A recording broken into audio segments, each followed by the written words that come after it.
जय माता दी मित्रों, हमारे YouTube चैनल में आपका हार्दिक स्वागत है। आज मैं आपको मंत्र अनुष्ठान के ऊपर जानकारी दूंगा। मंत्र सिद्धि के लिए मंत्र अनुष्ठान किस प्रकार से किया जाता है और कैसे आप किसी भी मंत्र को सिद्ध कर सकते हो अनुष्ठान के माध्यम से। देखिए, मंत्र अनुष्ठान के 5 अंग होते हैं। पहला मंत्र जप, दूसरा हवन, तर्पण, मार्जन और ब्राह्मण भोजन। ठीक है, ये 5 अंग माने जाते हैं किसी भी मंत्र को सिद्ध करने के लिए। उदाहरण ले लेते हैं, जैसे कि मान लीजिए पंचाक्षरी मंत्र है नमः शिवाय। ठीक है, ये 5 अक्षरों से मिलकर के बना है मंत्र, इसलिए इसको पंचाक्षरी मंत्र कहा जाता है। और इस मंत्र का अनुष्ठान क्या होगा? इस मंत्र का अनुष्ठान एक तो 1.25 लाख का अनुष्ठान होता है और दूसरा 5 लाख का अनुष्ठान होता है। 5 लाख पे इस मंत्र का पुरस्चरण हो जाता है, यानी कि इस मंत्र के हर एक अक्षर को जब हम 1 लाख से मल्टीप्लाई कर देते तो वो कहलाता है मंत्र का पुरस्चरण करना।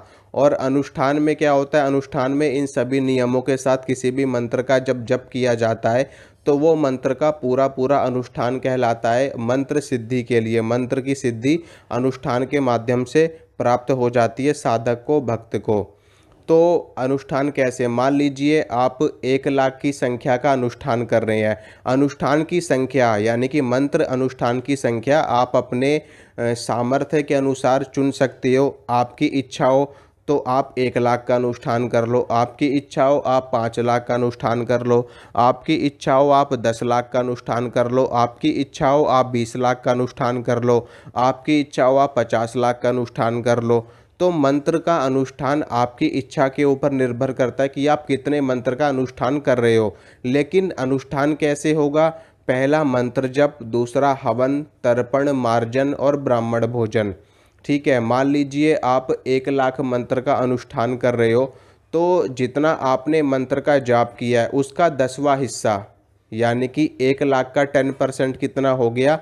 10,000। 10,000 की संख्या में आपको हवन करना पड़ेगा और जितना आप हवन करोगे उसका 10वां हिस्सा आपको क्या करना पड़ेगा? मार्जन करना पड़ेगा।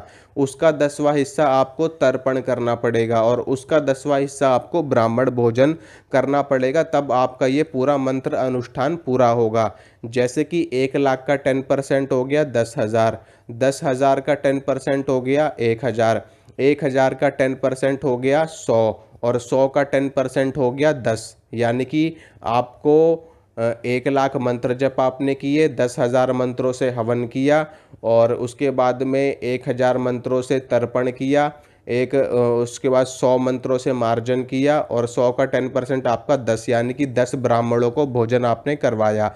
ये होता है पूरा का पूरा मंत्र अनुष्ठान। इस प्रकार से जब हम किसी भी मंत्र का जप करते हैं तो हमारा मंत्र 100% सिद्ध हो जाता है। ब्राह्मण भोजन की बात करते हैं कि ब्राह्मण भोजन में किस प्रकार के ब्राह्मणों को भोजन कराया जाता है। अक्सर देखा ये जाता है कि ब्राह्मण का मतलब होता है, मतलब ब्राह्मण जैसे कि आप सभी लोग जानते हो कि ब्राह्मण जाति में कई तरह के ब्राह्मण आते हैं। लेकिन इसमें जब हम किसी अनुष्ठान में या किसी पूजा पाठ में या कोई साधना में जब हम ब्राह्मणों को न्योता देते तो हमें किस प्रकार के ब्राह्मणों को न्योता देना चाहिए?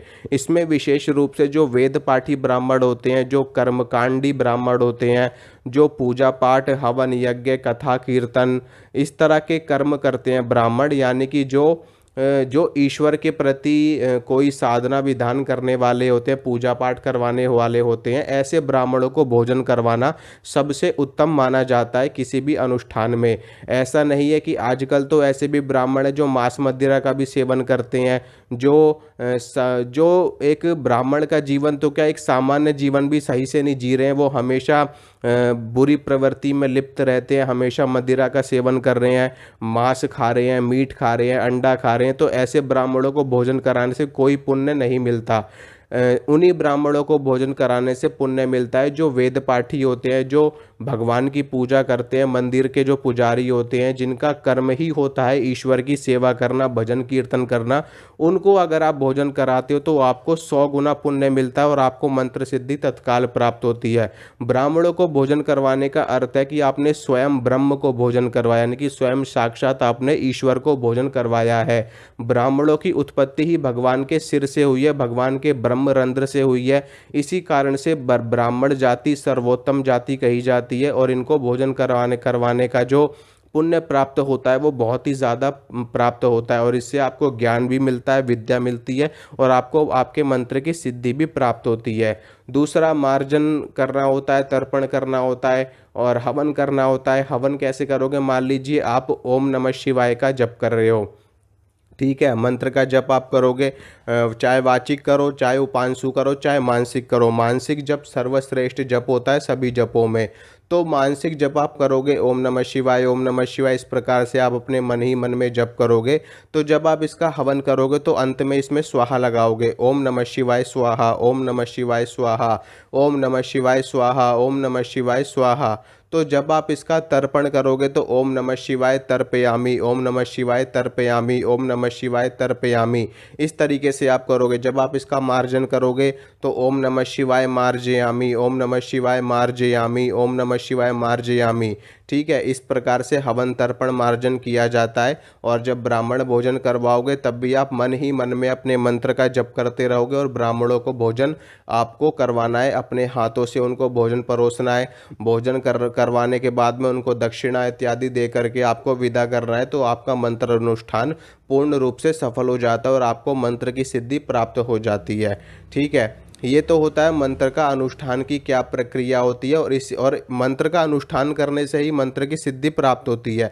ये वैदिक कर्मकांड रीति के अनुसार होता है। लेकिन इसमें शास्त्र में एक बात और भी कही गई है कि अगर आप इतना कुछ करने में सामर्थ्य नहीं है, मान लीजिए आप 10,000 मंत्रों से हवन नहीं कर सकते क्योंकि 10,000 की संख्या बहुत ज़्यादा होती है, ठीक है। अगर आप 10,000 की संख्या में हवन नहीं कर सकते तो जितना आपको हवन करना है उतना ही आप जप कर सकते हैं, यानी कि 1,10,000 आप जप कर लोगे तो आपकी मंत्र जप और आपकी हवन की प्रक्रिया पूरी हो जाएगी। अगर आप तर्पण और मार्जन भी नहीं कर सकते तो उनका भी 10% यानी कि 1,000 आपको और जप करना है। फिर उसके बाद जो तर्पण का 10% है यानी कि मार्जन का भी आप 100 यानी कि 1,10,000 100 की संख्या में आप जप कर लोगे तो आपका ये हवन तर्पण मार्जन का कर्म पूरा हो जाएगा। लेकिन ब्राह्मण भोजन आप करवा दो तो अति उत्तम है। अगर आप 10 ब्राह्मणों को भोजन नहीं करवा सकते, आपका इतना सामर्थ्य नहीं है, तो आप किसी भी एक ब्राह्मण को भोजन करवा सकते हो। नहीं तो आप ब्राह्मणों को वैसे भी दान दे सकते हो, दक्षिणा दे सकते हो, वैसे भी फल फूल इत्यादि उनको अर्पित कर सकते हो। अगर आपका इतना सामर्थ्य नहीं है, जैसे कि आप उनको भोजन नहीं करवा सकते, अपने घर पे निमंत्रण नहीं दे सकते, तो आप उनको उनके पास जाकर के उनको फल इत्यादि फल आप उनको दान दे सकते हो या फिर उनको अनाज का दान दे सकते हो, जैसे कि जिसे हम कहते हैं कि सीधा देना, सीधा आप उनको दे सकते हो और उनको कुछ दक्षिणा इत्यादि दान में दे सकते हो, तो भी आपका मंत्र अनुष्ठान पूर्ण होता है। कहने का मतलब ये है कि मंत्र अनुष्ठान के 5 अंग होते हैं। तो अगर आप इन 5 अंगों को नहीं कर पाते तो आप जितना भी इसमें बताया गया यानी कि जप का 10% हवन, तो उतना अगर आप जप भी कर लोगे तो भी आपका पूरा अनुष्ठान माना जाता है। यानी कि 1,10,000 और 100 की संख्या में आप मंत्र का जप करोगे तब भी आपका अनुष्ठान पूरा हो जाएगा। इसी प्रकार से 1,25,000 में किया जाता है। 1,25,000 का 10% 12,500, उसका 10% 1,250, उसका 10% 125, उसका 10% 12, मान लो 12 साढ़े 12। तो इस हिसाब से मंत्र का अनुष्ठान होता है। अगर आप पूरा नहीं कर सकते तो उतना आप मंत्र का जप कर लोगे तो भी आपकी ये प्रक्रिया पूरी हो जाएगी और आपको मंत्र की सिद्धि प्राप्त हो जाएगी। इसी प्रकार से अनुष्ठान किए जाते हैं। तो इसी प्रकार से आप 10 लाख का कर सकते हो, 20 लाख का कर सकते हो, 21 लाख का कर सकते हो, 51 लाख का कर सकते हो, जितने भी आपको। वैसे भी 1,25,000 का जप जो होता है अनुष्ठान वो पर्याप्त माना जाता है किसी भी कार्य की सफलता के लिए। अगर आप मान लीजिए अगर आपका कोई विशेष कार्य है, आप उसको सफल करना चाहते हो, मान लीजिए आपकी कोई विशेष मनोकामना, मान लो आपकी धन प्राप्ति की मनोकामना, आपको धन की इच्छा, आपको धन चाहिए, तो आप 1,25,000 की संख्या का संकल्प ले सकते हो, माता लक्ष्मी के मंत्र का अनुष्ठान कर सकते हो। नहीं तो अपने इष्ट देव का करना सर्वश्रेष्ठ माना जाता है, सर्वोच्च माना जाता है। मान लो आपकी इष्ट देवी माँ दुर्गा है, तो माँ दुर्गा से आप धन प्राप्ति के लिए 1,25,000 मंत्रों का अनुष्ठान कर सकते हो। आप अपने अनुष्ठान में ये बोल सकते हो, हे जगत जननी माँ जगदम्बा, मैं आपके मंत्रों का 1,25,000 की संख्या में जप करूँगा, 1,25,000 का अनुष्ठान करूँगा और मेरी धन प्राप्ति की इच्छा है, आप मुझे धन प्रदान कीजिए।